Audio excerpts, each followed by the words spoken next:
Il y a une espèce d'organisation dont on sait très peu de choses, qui a choisi une personne pour être leader d'une certaine manière dans ce qui est leur option, politico-sociale en gros, quoi. Je pense que dans la pièce, il y a un essai de redéfinition du politique, mais avec des termes qui sont très complexes parce que ça se redéfinit par le terme atmosphérique, par exemple. Donc c'est le contraire des affirmations. C'est une utopie politique, évidemment. C'est lumineux, ça donne de l'air, quoi. Si aujourd'hui on dit le mot politique, on baisse tous la tête, quoi.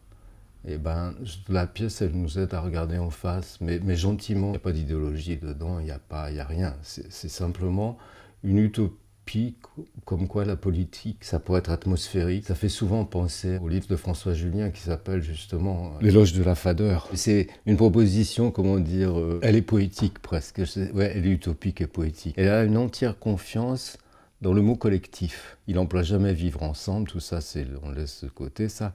Mais il y a un grand souci du fait que la propre singularité de chacun n'existe que dans un système collectif. Le moment psychologique, c'est le moment où il y a quelque chose qui se définit. Mais c'est pas le moment psychologique de Feydeau où il dit « Ah, vous arrivez pile au moment psychologique ». C'est le moment qui se définit dans le rapport entre tous, quoi.